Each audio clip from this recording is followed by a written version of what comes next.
सभी बच्चों को सुप्रभात।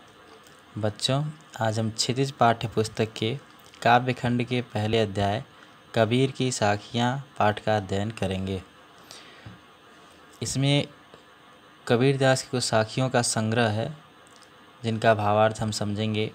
पहली साखी है, मान सरोवर सुभर जल हंसा अकेली कराहें, मुक्ता फल मुक्ता चुगें, अब उड़ी अनत न जाहें।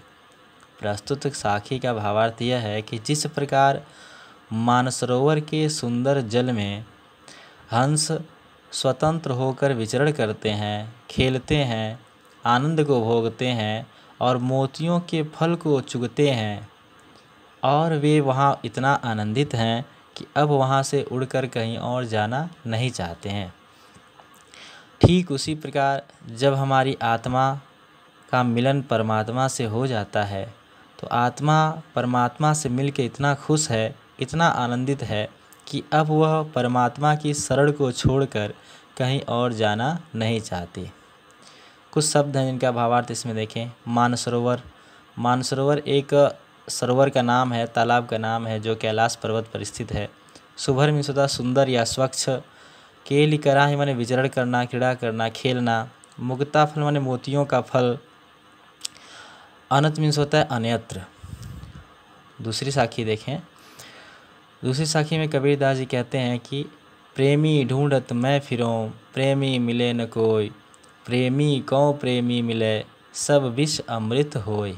अर्थात मैं इस संसार में सच्चे प्रेमी को ढूंढता फिरता रहा, परंतु मुझे कोई ऐसा व्यक्ति नहीं मिला जो निस्वार्थ भाव से प्रेम करता हो। यहाँ प्रेमी से तात्पर्य वह इंसान जो ईश्वर से प्रेम करता हो।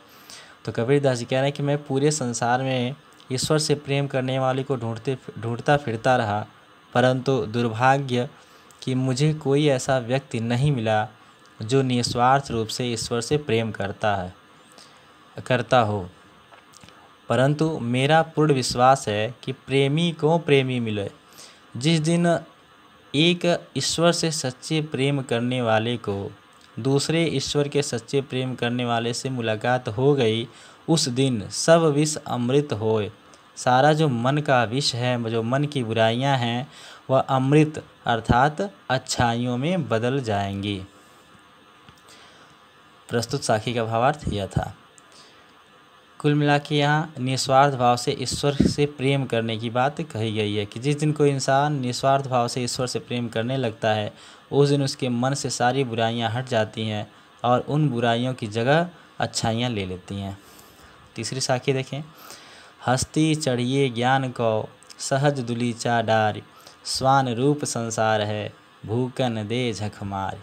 हस्ती में तात्पर्य है हाथी, दुलीचा में होता है कंबल, सहज मीन्स होता है सहजता, स्वान मीन्स होता है कुत्ता, भूकन माने भौंकना, झक मार माने झक मार के या ऐसे ही झुझला कर। तो प्रस्तुत साखी का भावार्थ यह है, कबीरदास जी कहते हैं कि हे मनुष्यों, ज्ञान रूपी हाथी पर चढ़ जाइए।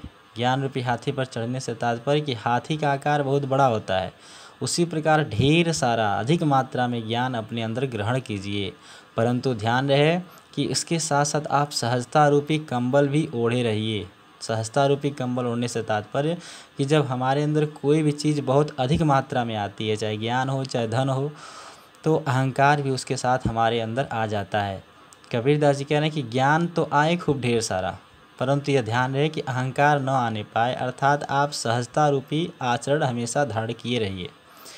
स्वान रूप संसार है, यह संसार तो स्वान के समान है, कुत्ते के समान है, इसे झक मार के भौंकने दीजिए। इनकी बातों पर ध्यान मत दीजिए। आप हमेशा अच्छे कार्यों में, अच्छाइयों में लगे रहिए, क्योंकि जब भी कोई आप अच्छा काम करते हैं तो संसार के लोगों का काम है कि वो आपको टोकेंगे, तरह तरह से परेशान करने का प्रयास करेंगे।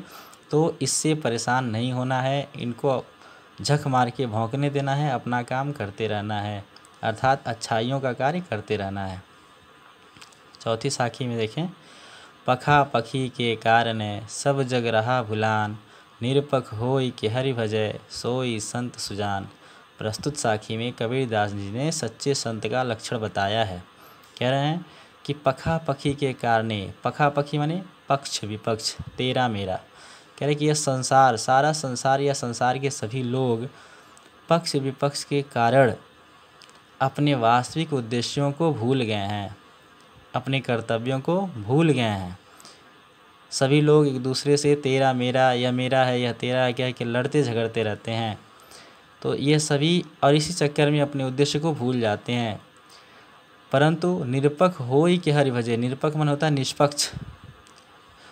कबीरदास जी कहते हैं कि सच्चा संत वही है जो निष्पक्ष होके हरि को भजता है। 5वीं साखी का अर्थ देखें। हिंदू मुआ राम कही, मुसलमान खुदाए, कहे कबीर सो जीविता, जो धूके निकट न जाए।